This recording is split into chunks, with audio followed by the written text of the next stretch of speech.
Fasten your seatbelts, hold on tight. You're in for one crazy ride tonight on the Josh Nolan Full Throttle Racing Show. Okay. Ladies and gentlemen, fasten your seatbelts, hold on tight. You're in for one incredibly awesome and amazing ride tonight on the Josh Nolan Full Throttle Racing Show, #1 on YouTube. Tonight we have with us is Brandon Clapperton. Welcome to the show, Brandon. Thanks for having me. So Brandon, let's talk about your racing career. Where did it all get underway for you?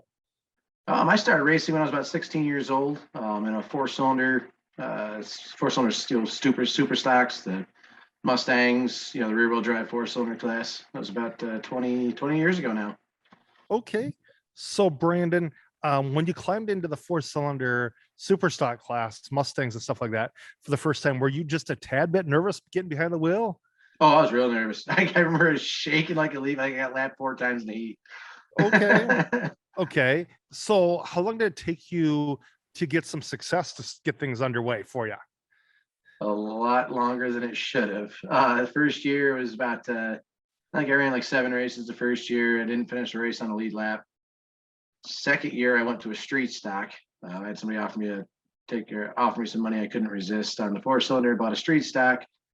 And I had about the same level of success the first year in that. It was finally the third year I started running as a top 10 car anyway. It was fifth, sixth, seventh, eighth place every week. And then it was several more years before I could actually sneak in a win. And it was after moving into a truck class, and then I started having a little bit of success in the trucks. Okay. So when you moved into street stocks, was it a little bit more difficult to learn that from the four-cylinder class? I was really, really bad in the four-cylinder. Like, okay. I was the guy that people in the grandstands are like, why is he even on the track? So I really didn't learn anything in the four-cylinders and the street stocks. It's the first year I had all sorts of issues with the street stock. Like, it wasn't even capable of going fast.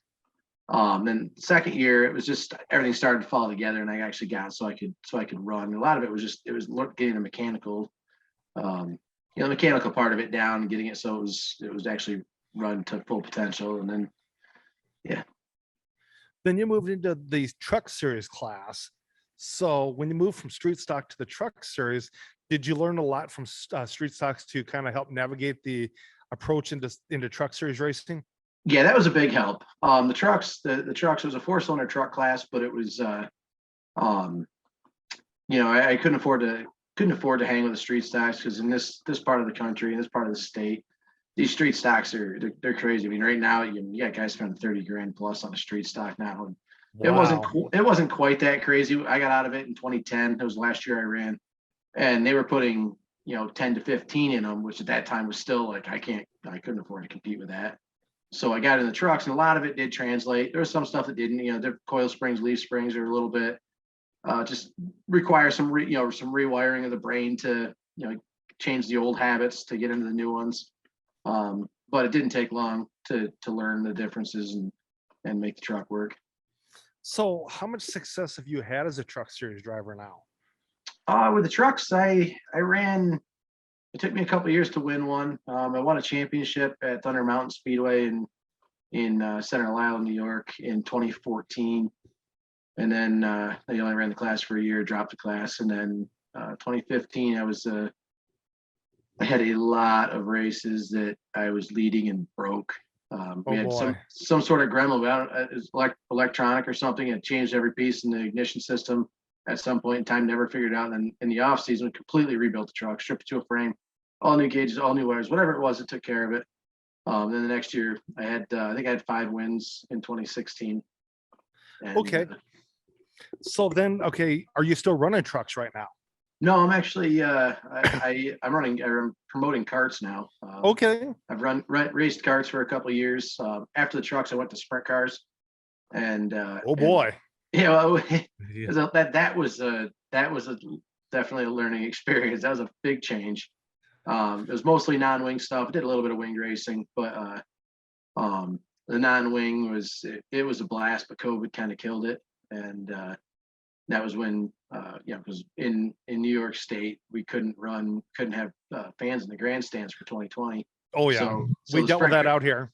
Yeah, so sprint cars were, they were a special class at most of these tracks, so that we didn't have any place to. I mean, we had one track that was running us, at once a month. That wasn't really enough to scratch my itch, and there was no specials anywhere. So I ended up getting into the kart class, and finished out the year and actually won a championship. I started racing in July that year. Started racing the kart and won the championship and had class that year. And then that was then before 2021, I leased another track, and now I have two tracks and an indoor race and all sorts of stuff. So I've stepped kind of from the driver. I still do have a kart to race on occasion. I don't get to race my own track, so I don't get to race much.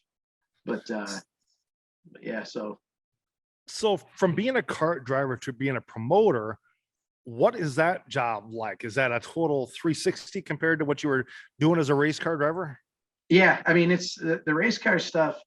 The carts, the great thing about carts is the class that we run is really cheap and it's really low maintenance, and we get a ton of them at my tracks.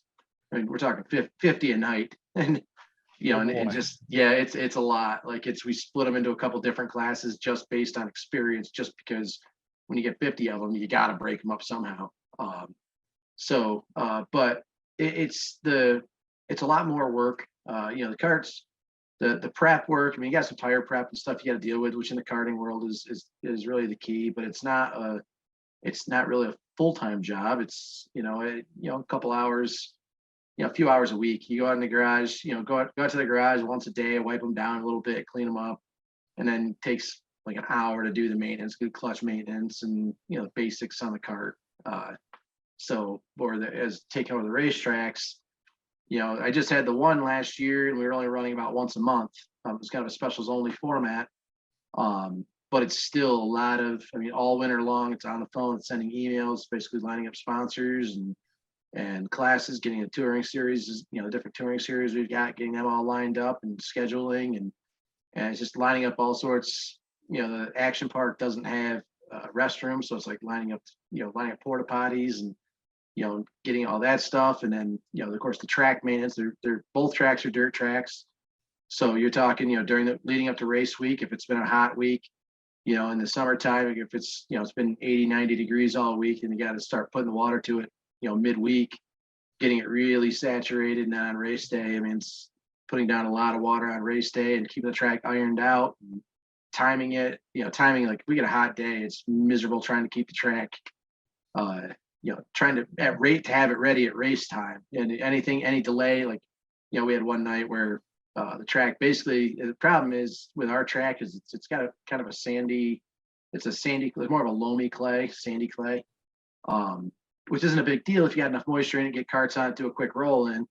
But like we had one night where we were like 45 minutes late getting started. We were having sign-in issues with the computer to sign in or something. And Wow. The track, I had it ready at start time. It was a little extra wet, but as soon as we got carts out there, it would have leveled right out. Cause like when I'm driving the truck or the tractor, the mud kind of picks up on the tires and just kind of end up with these like golf ball sized chunks of mud like on the track. So it was like 90 degrees that day. So they all dried out when they're sitting on the track and got hard. And it was like, it was bad and hot, like going out there, shake your teeth right out in hot laps. We ran around the hot laps, and then I actually had to water the track to make it soft enough to put a blade on, because the pits were so packed I actually couldn't get our grader through the pits. Oh God. So I ended up having to take the tractor with the back blade and scrape it that way. But it doesn't cut, it doesn't have any down pressure, so I can't actually peel the track. Yeah. So what I had to water it, make those little golf balls, make them nice and soft again, and then peel them off. And just work my way down the track. And the track came around, but by the time we did all that, and then we had to run another round of hot laps, because now we got a totally different track. And it was late night getting started. It's one of those, like, there's always something. Every race night, there's just something, and whether it's behind the scenes stuff. I mean, most of the time it's behind the scenes. The racers don't even know what's going on. Whether it's issues with signing the transponder system, or like one night the generator quit on. We fired it up, and then it quit, and we couldn't get to fire again. We rent the generator. We had to call a rental company. They had to send somebody up. He was an hour and a half away, to come up and figure out what the issue is. And, it's a lot of stuff like that. Concession help not showing up, or being, running behind, or, it's little radio. Okay. Yeah. The radio chargers got unplugged. Now we got dead radios. Now we're trying to, where it's something, it's little things like that just happen, and it's like, it's a lot of that behind the scenes stuff. It makes you pull your hair out. Oh yeah, I had to kind of deal with that a couple of years ago. I was a security guard for one night for an event, and the crowd was just massive. It was at a big concert, and I was like, okay, I've never been a security guard all my life. Yeah. Well, they threw the earpiece on you, the mic, the walkie-talkie, and then they throw you in front of the crowd, and you're like, oh my god. And you keep Well, hearing now, Josh. yes, and Yeah. then about 5 minutes before the event started, my radio went dead, and I was like, oh heck no, Oh, nope, yeah. nope, nope, nope, no. I finally flagged somebody down and says, get me a new radio because this is not happening in front of this massive crowd. Yeah. Yeah. Yeah. So Brandon, when you were racing, what was your race car number? I ran double X with the Roman numeral 20. Okay. And I started out at the number 20. I ran my first year, 2 years with the number 20. And then I was supposed to be teammates with a guy who ran X, which actually started out as a joke because he didn't have his car lettered and signed in. I said, what number are you going to be? He was like, hey, just trying to think of something quick and easy to score. It's like, guys, X. You just duct taped an X on there. Well, then after that, he became X. When he had it lettered, he lettered up X. And so it was kind of translated to the double X because I was supposed to be a teammate, teammates with him. And I mean, it didn't end up working out like that, but it's still, I stuck with it with the double X number. And that's what I've run for the last 15, 16, 17 years, something like that. Okay, very cool, very cool. So on your cart, who do you have for sponsors on your cart, Brandon? Just me, myself, and I don't really worry too much about. I build decks I build decks and I wash houses. That's what I got 2 businesses that do that, and I don't think I have them lettered on the cart. But so I don't. It's the sponsors for the class that we run, to me, aren't as crucial as they might be for some of the other drivers, or because I mean it's the class is really low buck. Like you're talking, I think I'm like $500 or $600 a piece in my carts. It's okay. It's a Predator. It's a stock Predator engine. It's a max torque clutch, which is like $22 on Amazon. Tires I run all used tires, and even if I buy new ones, I'll buy like Cobras that are $130 a set. Okay. So it's something that I don't really, we're like running the sprint car. It was all about sponsors. Oh yeah. Even the truck and all that. Like, it was, but now that's kind of one of the things that's one of the benefits of track promotion is it seems to me sponsors are a lot more apt to get involved with a track than with a driver. Okay. It's the general consensus I get is like a lot of places, they don't like sponsoring drivers because they sponsor one driver. The next year they get 20 drivers knocking on their door with their hand out and be like, hey, you want to sponsor my race car? Rather than pitch them with a marketing where as far as the tracks go, I mean, it still gets some of it, but it's easier to sponsor a track because you don't have 20 tracks knocking on your door and say, hey, you want to sponsor my racetrack? Because they'll actually they'll approach with marketing proposals and stuff like that. So, that's one thing. It's been a lot easier to get sponsors for the track than it ever was driving a race car. So are you still looking for sponsors for your tracks, or? Always. We'll never turn them down. It could be the last race of the season. We'll make it happen for you. So what's the name of the tracks that you promote, Brandon? Action Park East Speedway. Okay. That's in Green, New York, and Champion Kartway in Owego, New York. Okay. And then we've also got the indoor race that we do. We started up this year. That's the New York State Indoor Dirt Kart New York State Indoor Dirt Kart Championships. That was our first year for this past year. It was about 2 months ago now. It was in February. That was in February. It was about a month and a half ago or so. So if there's anybody going to be out here watching this racing show and you want to help Brandon Clapperton sponsor his 2 tracks and his indoor racing series, reach out to Brandon Clapperton because he'd appreciate the sponsorship on his tracks and his indoor series also. So Brandon, let's talk. Okay. Do you have a lot of people show up to these races, right? You were saying you have about 50 drivers, right? Well, we have about 50 drivers in one class. Oh boy. Yeah, that's just one of the classes. Wow. It's split into 2. It's split into 2 divisions, I guess. Yeah. Okay. Which actually we're going to 3 this year because I anticipate we'll be between 60 and 70 in that class this year. It's a ton of people in the winter. And then we've got 3 junior classes, which also run the Predator motor, which has been a godsend. Around here, most of them are running. Most of the other tracks, there's really not too many tracks in the immediate area. There's nothing within like an hour and a half of either of my tracks as far as other kart tracks, and they all run either the clones or the flatheads, which are expensive engines. So we put the juniors on the same engine we're running on the adult karts, and it's helped those classes take off too. I mean, we're getting close to 10 in all three classes. I mean, we're 7, 8, and they're growing. And I think this year, I think we're going to see some of those classes up around maybe 12 or 15, and then we do run a clone class or 2 clone classes. So we're usually, this last year we were around 85 karts a night in the pits. So we're talking, 250, 300 people in the pits, and, grandstands aren't huge, but between 50 and 100, depending on, if we have a touring series come in, sometimes they draw in some more, but generally most of the people go in the pits because our pit passes are fairly cheap. So, Okay. So Brandon, what is the worst thing you've had happen to you as a race car driver and promoter, both sides of it that you've seen as a promoter and what you've witnessed as a driver? As a driver, I've been upside down a couple times, not in a sprint car, believe it or not.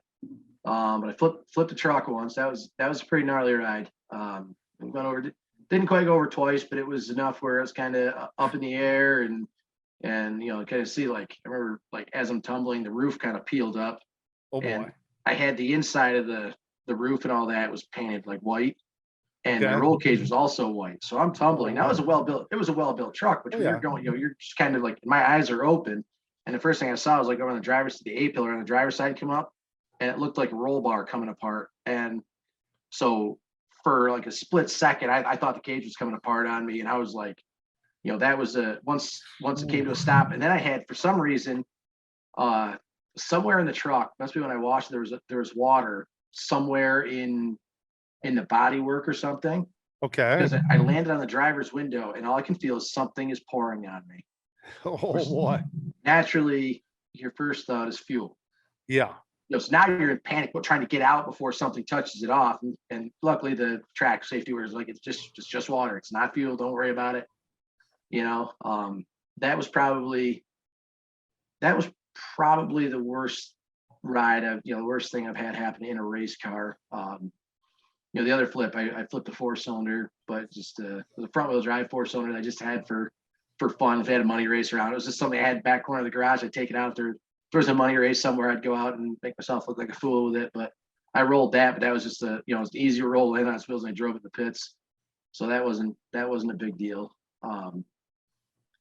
As far as from the promotional side of it, let's see, worst thing I've had happen as a promoter, I would say probably that night the track was shit. The track started out shit. I don't have a whole lot of races. The Champion Speedway I'm just taking over this year. I've promoted a couple of races there. Okay.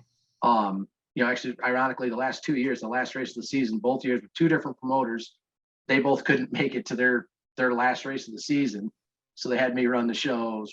But they were, everything went off smoothly. I didn't really have to do much. He had his own crew in place. All I had to do was show up and know where to put the cash box into the night.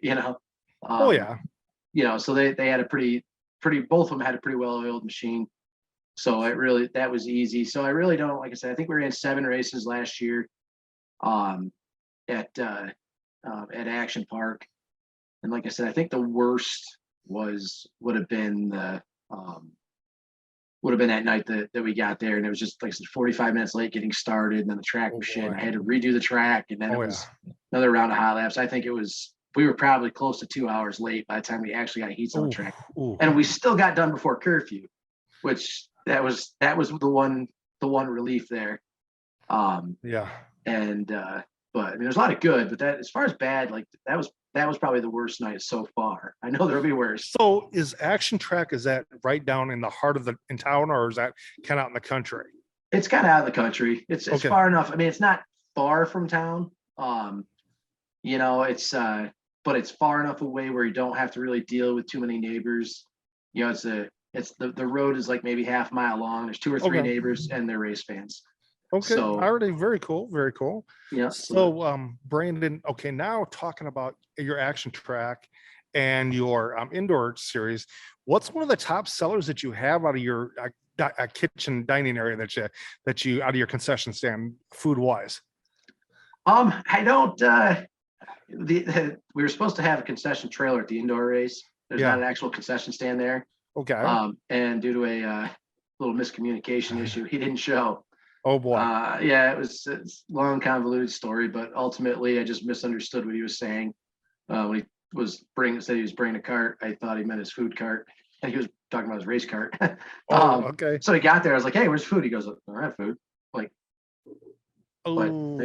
he goes, "I have race cart." But Yeah.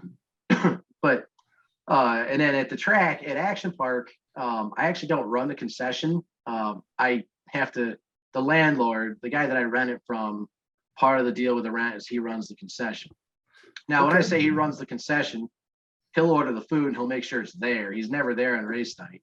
Okay. And it's my responsibility to line up help and all that. So I get all the headaches of running a concession stand without actually seeing a dollar from it. Oh boy. Oh boy. So and that's pretty basic. The concession stand, there's hamburgers, hot dogs. They might do sausage, mozzarella sticks. I think somebody said the mozzarella sticks sell the best. Ooh, I love a good mozzarella stick. Yes. Yeah, I'm a big fan. Yeah. Yeah. But yeah, that other than that, like I said, it's pretty basic stuff. There. I know I have some ideas, but it's not mine to not my concession stand, but I know I could turn it up a bit. I know I'd have like the walking tacos. I don't know if you guys have those out there. Oh yeah. Oh yeah. I would absolutely. Oh yeah. Absolutely. Walking tacos, pizza logs. Oh yes. Yeah. And I'd be pushing the hell out of them. Oh yeah. But it's not my call, so I don't get to say that. So Brandon, what do you like to do away from the promotional side of racing and actual racing? What's some of the things you like to do away from the track and stuff like that? I've got a little camp, a little cabin in the woods. Okay. That my grandfather and uncle bought it the year I was born. And then I pretty much grew up there. If I wasn't at the races all summer long, I was at camp. I was up there with my grandparents and fishing. It's right on the river, and I love to fish. I absolutely love fishing. I haven't done much of it the last couple of years, but then a few years ago, I think it was it's almost 5 years ago now. My grandfather passed away, and my uncle didn't have the same connection to the place that I did. Like he'd go up there once a year, where I pretty much lived there, and he offered to sell it to me. It was really, really cheap. So so I bought that, and I've got a daughter. It's about she's almost 2.5 now. Okay. And which is actually a lot of the reason we only run part-time at Action Park. We're limited the total number of races we could run, but I have no doubt I could go to a board meeting and be like, hey, listen, we want to run weekly, and they'd let it go because they get no complaints about it. Oh yeah. But I don't want to miss my kid growing up either. True. And my wife treats me really well. She lets me do all this, and she's a great mom, and that's what we do. And if we're not racing, we head up to camp and spend the weekend, grill, and just hang out and go do some fishing or some kayaking or swimming, whatever, and it just that's how I like to unwind. Okay. So Brandon, when you're strapped in your go-kart or you're strapped in your truck or any type of race car you've ran, what do you do to get yourself focused to get out on that racetrack? I got to the point where I'm just naturally that is kind of just getting in it, just kind of zones me out. There was a picture of me floating around a couple of years ago. I was actually sleeping in the car in the staging area when I was racing street stocks. I was scrolling through random pictures. There was a big race they had at Afton. I think it might have been the very first short track Super Nationals or something. And I lined up for I can't remember if it was for their heat or feature or B main or something. And I look and I knew I fell asleep. I was just sitting there and you get the little rumble of the engine and I just get super relaxed when I'm sitting there. I don't overthink things. I just go out there, just get, just kind of get in a zone, just kind of like a, almost like a meditation sort of thing, and I'll, like I said, I've fallen asleep more than once, and there's, like I said, I saw pictures of me asleep you can see me in through the helmet. I'm just, but but that's pretty much it. I mean, sometimes it depends on what kind of streak I've got going. If I've been having a good run late, the last several weeks, I've been real close, that I might get a little more hyped up, knowing that I'm in good position, or if I've got a good starting spot, I know qualifying went well, I might be a little more kind of excited, so I'm not quite as calm, but at the same time, you just try to not overthink things and just just sit there and just relax and get ready. When it's time to go, you go. You tighten the harness if it's not, if it's in one of the, if it's in, truck or sprint car or whatever, and then it's focus. When the green, they pull out on the track, that's when it's focus. So Brandon, when it comes to you working on your go-kart or when you were in the truck series and stuff like that, do you have a bunch of people that would help out on your crew? I had one friend that would help. My friend Eric. He was about the only one as far as race. I'd go to the track with a sprint car with a 4-wheeler and just me, and I'd have to find somebody in the pits to drive and push me off. And Eric stepped up the last year I was running, last year and a half maybe. I think it was the last year and a half. And luckily I pitted next to some guys that were, it's a good group of guys that they had bigger pit crews, and they'd be helping me if I had any issues, or they'd be helping, so I didn't have to worry too much. I knew if I got there, I knew getting there I'd be all right, but Barrett's, he's a good friend of mine. He's been a friend for quite a while, and so it's good to have friends to help you out and stuff like that. Definitely. So Brandon, when you were a race car driver, did you have a racing nickname? Not really. I had a few that were thrown at me. Wall Rider was one of them. Because I had 1 year where I may or may not have hit the wall 5 times. It was brutal. 1 year I couldn't get the car. The car didn't like the bottom, so I'd run on the top of the track, and a couple times this guy lifts just a hair too high and I'd plant it in the wall and end up catch fence wrapped around the nose, or rear end sitting on the track, or it did a lot of damage a few times. Just 1 year, always 1 year, and you get the Wall Rider nickname, but it was that was a different home track. That was at Afton, and then moved to different tracks. It wasn't a nickname that everybody knew me by. At the track, sure, at the my home track, but it wasn't it wasn't like if I went to another track, they'd be like, it's the Wall Rider. No, it's Brandon Clapperton. Okay. So Brandon, now, being you were a race car driver as far as go-kart, and then you're still go-kart racing, but in trucks and stuff like that. Being you were a go-kart racer, you're still racing go-karts. What is the worst thing you had happened to you as a go-kart racer thus far? I've had really good luck with the karts. I've only been into it for a couple of years. I started in 2020, ran last year. Probably the worst thing, and it didn't turn out to be that bad, was championship night in 2020. I'm leading the points. All I've got to do is start the feature to win the points championship. And in hot laps, I was going around my dad, going around him up top because I can. I'm just having fun. It's hot laps. There's not a lot of karts on the track. Yeah. Well, he didn't know I was outside, and he kind of moved up the track a little bit. I caught the front stretch wall and snapped the right front spindle. And I didn't have any spares. And I'm going through the pits, asking everybody could find the pits. Nobody had a spare. I knew I didn't have one at home. It was kind of an oddball spindle. And I was like, I'm done. That's it. It's over. I'm gonna lose this because I was being a jackass in hot laps. And then luckily I was last minute, I was getting ready to load the cart up, and somebody walks over, I'm like, hey, this is the one you're looking for? I'm like, you're a hero. So, but that was, I've never had any really hard wrecks. I had a heartbreaker. I say a heartbreaker. I wasn't going to win, but I was running in the first 212 race we did. That was in 2020. It's the 212 lapper that our track's known for. That's our signature event.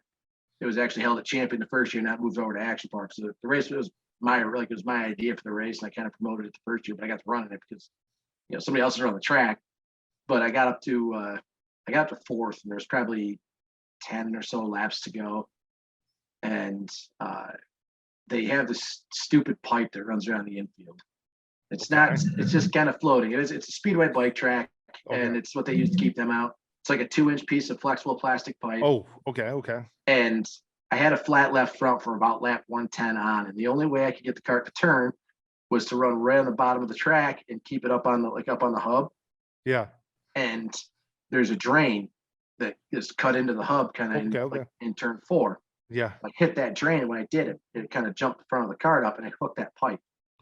Oof. And I turned out. I'm turning right trying to get off. It's now it's a rail. It's stuck behind my left front tire, And as I'm turning up, like I'm still going, but it's pulling it across the track. And eventually, like I was out to the wall in the front stretch. This pipe was still hooked on me, and eventually it popped off. And when I looked up, the yellow flag was waving. I'm like, you know, and I kind of, you know, so I let off. I'm running around, you know, just driving around the inside of the track through 1 and 2, and people are just flying by me. I'm like, caution's out, guys. Like, what are you doing? And I get to the backstretch, the light's green. So it was like the flagger, I don't know if it was a communication error or what, but he threw the yellow, and then I saw it, he pulled it back, and I was the only one that saw it, so I ended up falling all the way back to like 18th or something. Ooh. And I think I ended up finishing like 14th. It was just like I said, it was maybe 10 laps to go or so. Wow. So that was kind of a heartbreaker. Not that, I mean, I wasn't going to win. I was right there with those guys, but I make mistakes, and those guys, the guys that were running top 3 they're pretty flawless. So, you know, it wasn't like a realistic shot, like, oh, I was going to win that or anything else, but a top 5 would have been really nice. So that was probably the biggest heartbreaker that I had that I've had so far in the karts. So Brandon, do you have any big races that you're getting ready to promote with your track coming up this year? Yeah, we have our 212 race. Last year's this Predator class. It's a trophy class. In fact, I used to have one of the trophies sitting right here. I did a podcast the other day, and I had it last week. I don't have it sitting here, but they're the trophies that we run for are this tall. They're not even a real trophy. Okay. They're a trophy replica shot glass. There's they're a shot glass. They're just designed to look like a gold cup. Okay. And we give one of the winners, it says feature winner on, and we give one to second place, it says first loser. And the idea is just to keep it's just relaxed. We charge very low registration fees. You know, our pit passes are cheap. The idea is to keep it really cheap. But at the end of the year, we do our 212 lap race. And that last year we paid $1,000 to win for that one. And we had lap sponsors for it. We had all 212 laps. So we paid out over $4,000 in lap sponsors and other contingencies. And it was big. We had 69 Predators signed in for that one on a rain day. We were actually supposed to run Saturday. It rained out Saturday. We had to run Sunday. And I was sitting there like looking at who wasn't there, and I could name about 25 drivers without even pulling out a pen and paper, really thinking. Like, it was like, oh, there's, you know, that group of 6 was coming from Maryland, and they didn't end up making it because it couldn't on a Sunday. And then we had a group from, you know, and the forecast was really sketchy too. Like on Sunday, like it was supposed to rain all morning. So, but I was like, I'm going to make sure we get it in. So it's supposed to stop raining at noon or 1 o'clock or something. I'm going to make sure if I got to grade the track, I'll grade the track. We're going to get it in. And we still had 69 of them. But I think if we'd run Saturday and the weather or the weather was better on Sunday, I think we'd had 100 karts for it. Wow. Yeah, that's in October every year. We're gonna redo how we do the payout this year. Because we're actually gonna try to reduce the winner's purse, because that's one thing is it's kind of a hobby class. But we get a lot of ringers. I mean, big money is gonna bring in the ringer kart racers. Which, I mean, you want to include them. You know, I'm not gonna tell them they can't come. Obviously, it's cool having some of the bigger name guys come in and run, but it's like be like some of your modified guys jumping in a 4-cylinder or street stock, strictly stock or hobby stock or whatever. You know, something like that. Which, I mean, like I said, I love it because now you get to mix up. Like we have guys that also come out of the stock cars. You know, we're the home of the center steer modifieds, the big block modifieds. And because you're what, Iowa or something, right? Yes, I'm in Iowa. Yes. Yeah. So, you know, we're home of the center steer modifieds, but we get guys running that race that come out of sprint cars that, you know, still running them regular, come from modifieds and street stocks. And like we get it because they're so cheap. I mean, these cars cost less than a set of tires.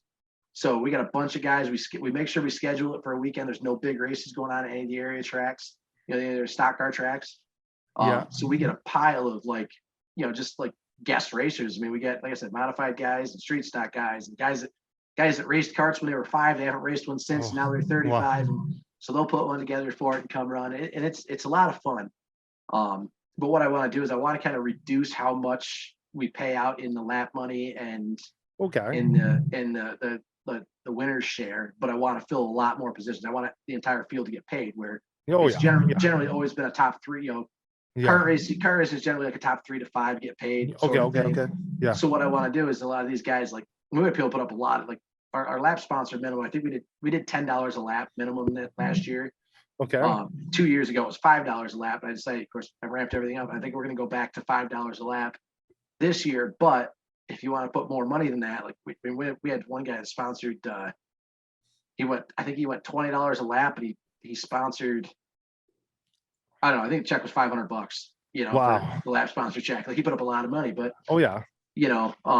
But if we could go, like somebody wants to do that, well, okay, we'll sponsor, say positions, say 10 to 15 or 10, whatever. Yeah. Put up, Yeah. and I want it. And if we could stuff that, then if we can get it so the whole field is getting paid relatively close to the same amount of money for any position, then it takes the focus off winning it. It makes it so it's is as big a deal to get in. As far as Oh financially, yeah.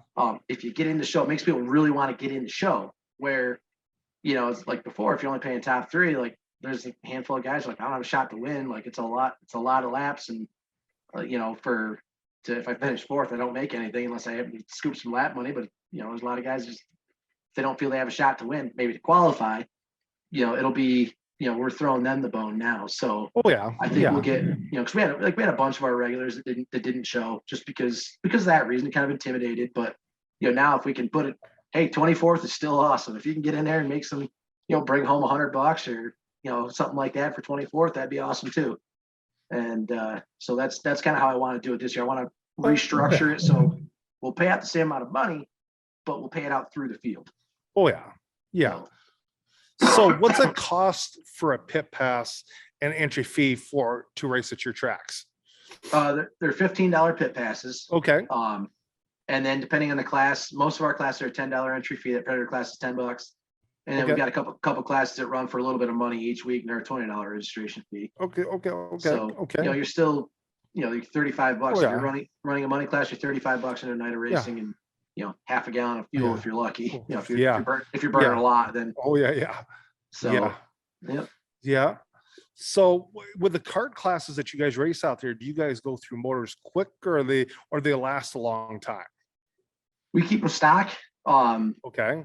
So like we let them.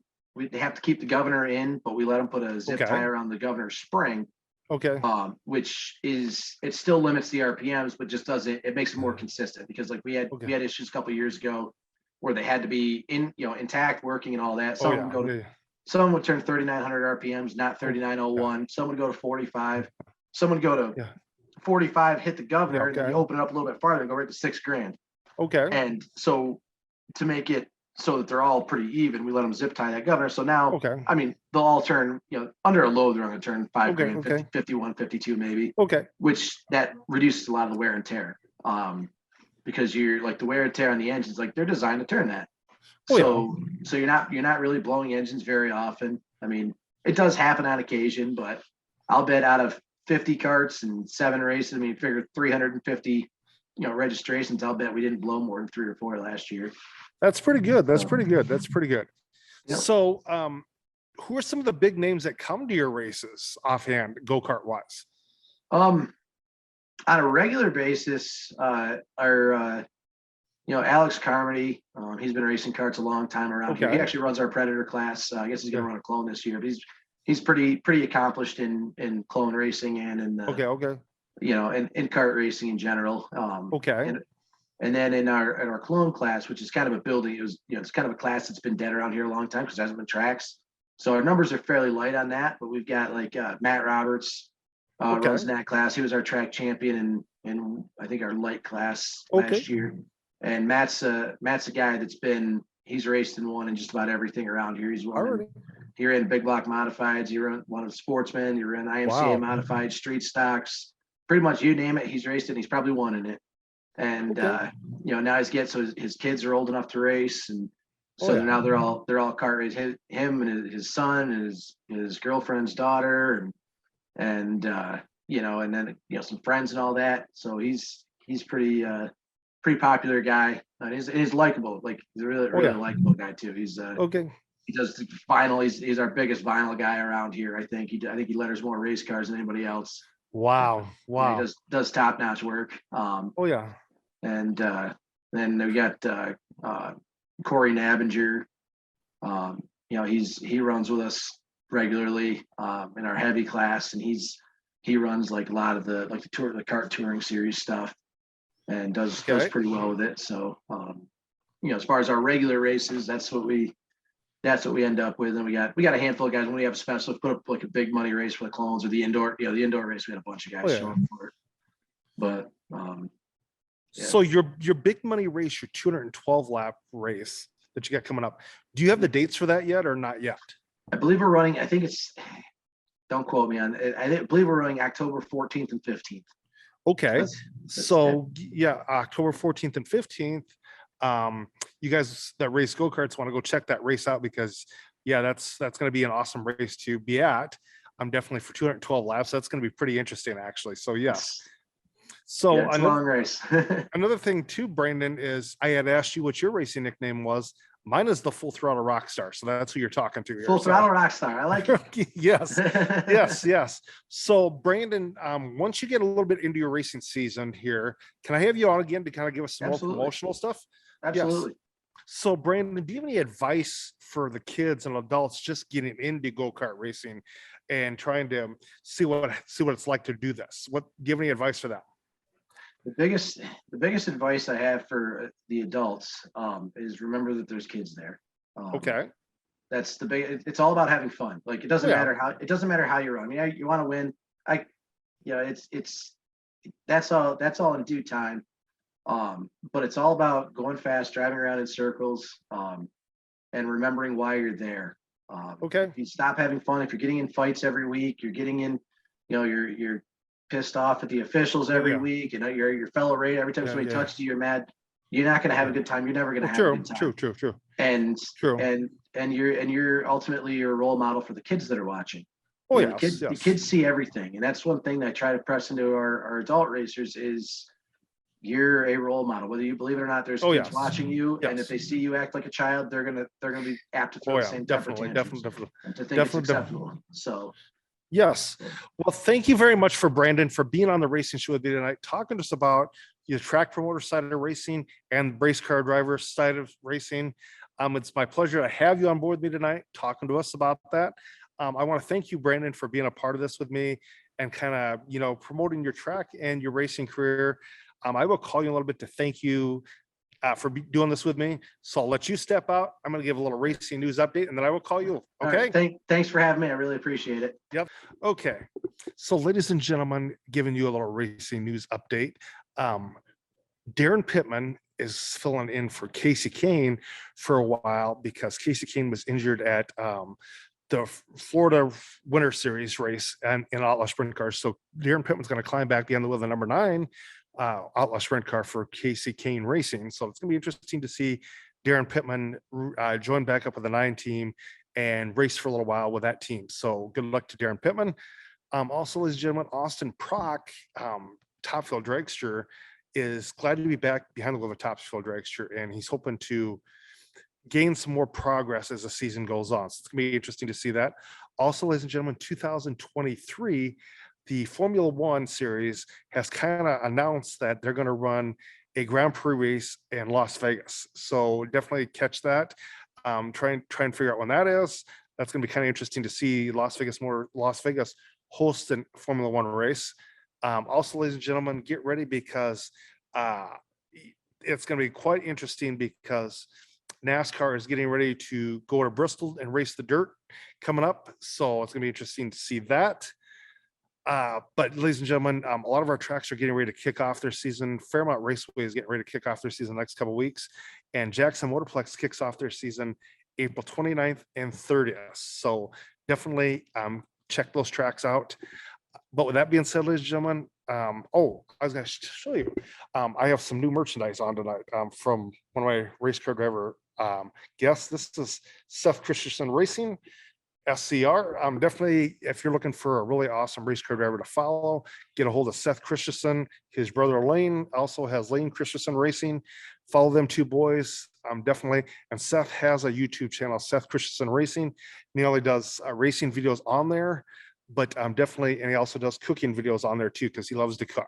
So definitely go hit like, subscribe, and hit those notifications on Seth Christensen Racing's YouTube channel. But then also go hit like, subscribe, and like, subscribe, and hit the notification button on the Josh Nolan Full Throttle Racing Show #1 on YouTube, because we have a lot of different drivers coming up. With that being said, ladies and gentlemen, you have a good day. Catch you later. Another episode of the Josh Nolan Full Throttle Racing Show #1 on YouTube. If you'd like to sponsor the racing show, get a hold of me at jjnolan151@gmail.com, or you can call or text me at 712-209-7138. With that being said, have a good night, ladies and gentlemen.